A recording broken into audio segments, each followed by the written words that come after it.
C'est tout un monde entre vos oreilles. Radio Kédou, le journal, avec Sotelma Malitaire. Nous sommes vendredi 30 décembre de l'an 2016. Bonjour à tous et bienvenue dans ce journal des Kédou Info. 159 Maliens rapatriés de la Libye sont arrivés hier jeudi 29 décembre à Bamako et en provenance de Tripoli. On en parle dans cette édition. Et puis le deuxième adjoint au maire du district de Bamako a visité hier Boulé, les centres Guidars, les CESCOM de Dar Salam ou encore les pouponnières. Et cette visite vise à constater l'état de fonctionnement des différentes structures et apporter son soutien à cette veille des nouvelles an. On en parle également dans cette édition. Voici pour vous le sommaire. Bienvenue à tous.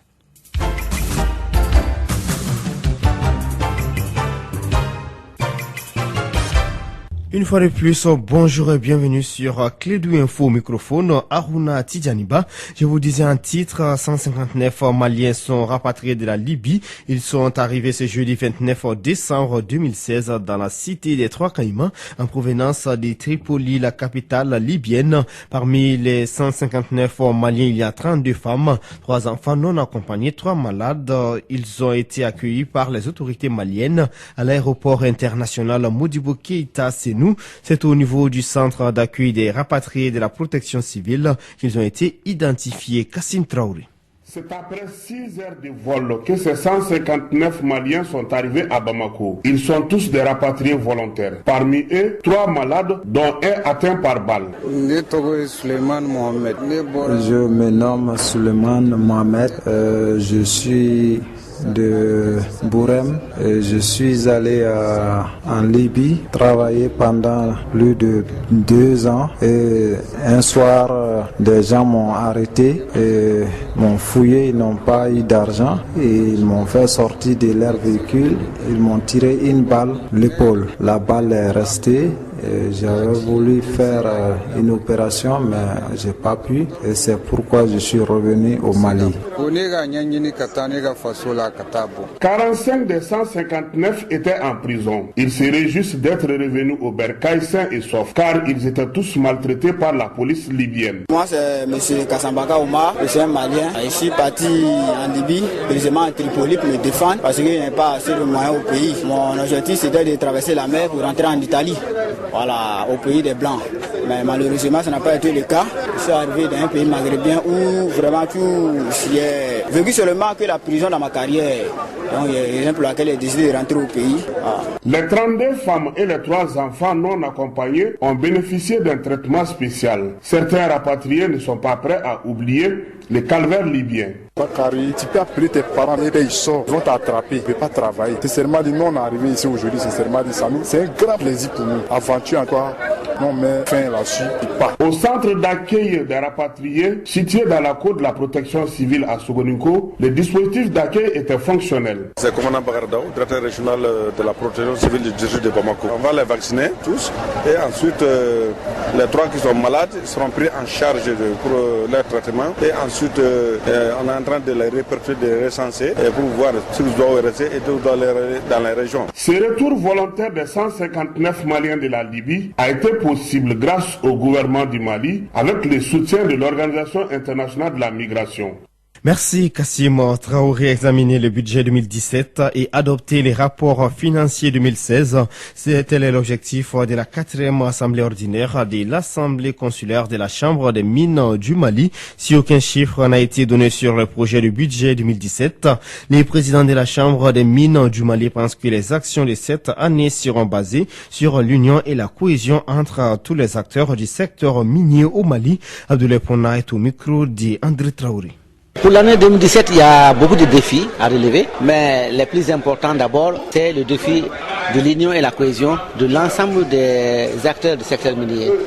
Parce qu'on ne peut rien régler dans la désorganisation. On ne peut rien réussir, en tout cas, s'il n'y a pas d'entente. Donc, le premier défi aujourd'hui que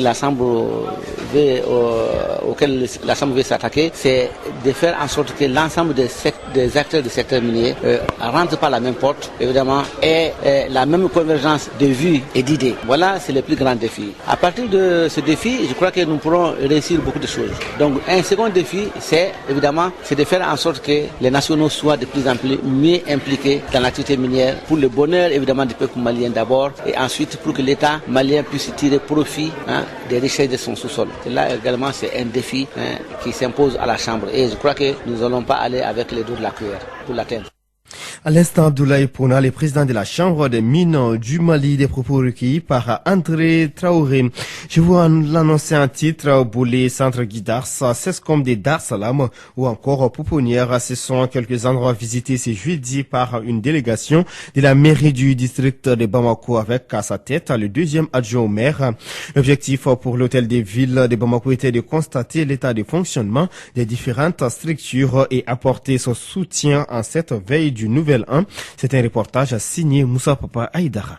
Fidèle à sa tradition, la mairie du district de Bamako sillonne la capitale en cette période de fin d'année afin d'apporter son soutien à certaines structures ou centres d'accompagnement. 4 structures clés qui ont un dénominateur commun, l'accompagnement ou la réinsertion des enfants, ont reçu la visite de la forte délégation de la mairie du district de Bamako avec à sa tête le deuxième adjoint au maire, Ibrahim Djoné, remplaçant le maire principal. C'est une visite de solidarité avec la structure, compte tenu de la vocation de la structure. En cette fin d'année, nous sommes venus au nom du maire du district manifester notre solidarité à l'endroit de la structure et lui souhaiter bonne et heureuse année. Bon, chaque année, nous choisissons des structures. Comme on ne peut pas aller à toutes les structures sensibles à la fois, c'est les structures qui gèrent des intérêts des populations à la base, sur le plan social surtout. Que ce soit à Bolé, au CSCOM de Dar Salam, à la Pouponnière, en passant par le centre Gudas, la délégation de la mairie du district a remis une somme symbolique de 500 000 francs CFA. L'émotion était grande du côté des bénéficiaires en recevant ainsi leur cadeau de fin d'année. Pour le centre de football Gudars, c'est la première fois qu'il reçoit un geste de la part d'une autorité malienne. Ousseini Guindo, le guide du centre Gudas. J'ai été profondément touché parce que c'est la première fois que je reçois une autorité sur mon site d'entraînement. Et je ne m'attendais pas à cette visite. Aujourd'hui, j'ai su que les élus ne sont pas élus pour eux-mêmes. Ils sont élus pour tout le monde et pour nous, les enfants aussi. Ici, j'ai environ 200 gamins, un peu plus d'air. À travers cette descente sur le terrain, la mairie du district de Bamako vient de démontrer une fois de plus que la solidarité est loin d'être un vain mot, mais un comportement.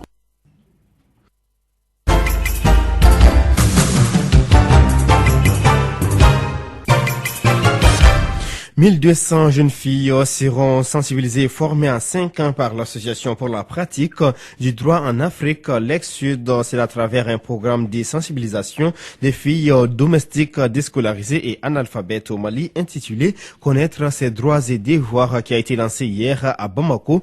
L'objectif visé par ces programmes est de faciliter leur autonomisation afin qu'elles puissent participer au développement de notre pays.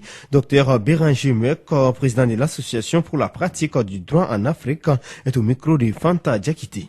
Dans un premier temps, nous allons commencer dès janvier 2017 à former ces jeunes filles. Nous en formerons 20 par mois, soit 240 par an. Et au bout de 5 ans, on aura formé 1200 filles. Le deuxième volet, c'est que nous allons profiter de la présence de ces filles pour faire une mission de service public, sinon aider les services publics à faire cette mission-là, qui est de leur permettre d'avoir un acte de naissance pour celles qui n'en ont pas, une carte d'identité pour celles qui n'en ont pas, une carte NINA pour celles qui peuvent voter. Dans un troisième temps, nous allons mettre en place un centre d'écoute pour ces filles-là, où nous allons réunir des médecins, des avocats, des psychologues, des psychiatres, des religieux, tous ceux qui peuvent les aider sur une même plateforme pour qu'ensemble on trouve une solution aux problèmes qu'elles vivent. Et enfin, nous ambitionnons de tout faire pour que ces filles-là, soit elles soient rescolarisées pour celles qui ne partent pas à l'école, soit qu'elles trouvent un emploi pour celles qui n'ont pas d'emploi. Voilà un tout petit peu le sens de ce programme. Nous avons placé cette cérémonie sous le patronage du ministre de la Justice et des Droits de l'Homme, tout simplement parce qu'on parle de droit. Et comme je le disais tout à l'heure, vous ne pouvez pas aider mieux quelqu'un qu'en lui expliquant c'est quoi ses droits et c'est quoi ses devoirs. Ça n'est que lorsqu'on connaît connaît ses droits et ses devoirs qu'on est libre. Donc le ministère de la Justice devra nous accompagner parce qu'il est le ministère de tutelle, parce que nous parlons de droit, mais au-delà de la justice, il s'agit plutôt d'équité et d'égalité. C'était là le docteur Béranger Meuk, président de l'Association pour la pratique du droit en Afrique, à l'ex-sud des propos recueillis par Fanta Diakité. Sur un autre sujet, la fameuse nuit du 31 décembre, une tradition dignement respectée par les Bamakois. Passer son réveillon dans une ambiance festive est une tradition surtout chez les jeunes. À en croire ceux que nous avons rencontrés, cette fête ne suscite pas assez d'engouement comme auparavant, mais les styles restent les mêmes. Cotisations entre jeunes pour des dîners, parties ou des sorties entre amis. Comme compte tenu de la conjoncture, la plupart privilégient la fête en famille. Suivant les micro-trottoirs, tendu les clés de l'info dirigées par Moussa Papa Aïdara. Bon, cette année, je vais fêter les 30 ans à la maison parce que financièrement, cette année, ça va pas du tout. Tout le monde sait que actuellement au Mali, ça va pas, surtout les jeunes. Il y a trop de problèmes. Je vais faire du thé, après je vais manger à la maison et puis c'est tout. Cette année, je compte sortir avec des amis, me promener à partir de 0h. Mais on reste d'abord en famille. On fait le réveillon en famille, donc après on sort avec des amis, se promener en ville, voir comment se passent les choses en ville. C'est le programme du 31 cette année. Je compte fêter le 31 décembre avec mon copain et ses amis. On va aller au resto, puis on va aller se promener. Puis je rentre à la maison et ma soirée s'arrête là-bas. Généralement, j'adore le 31 décembre parce que c'est une fête pas comme les autres. Nous avons organisé une soirée entre amis. Actuellement même, je viens de rassembler l'argent de deux de mes potes, comme ça. Donc on a loué un appartement et ça sera génial. Mais nous, on a modéré la fête et puis c'est banal, quoi. Bon, nous sommes là à préparer la fête avec mes gars. On a cotisé, donc on veut que cette soirée soit faite pas en harmonie, quoi. Donc on a donné quelque chose aussi à nos meufs pour qu'ils se préparent, pour qu'ils soient belles le jour J même. Bon, pour le 31 décembre, c'est très simple. Le soir, on le fait d'abord en famille avec les parents et autres. Et après les horaires, vers 1h, les amis et autres, on a cotisé 10 000 francs chacun pour fêter vraiment la fête de fin d'année.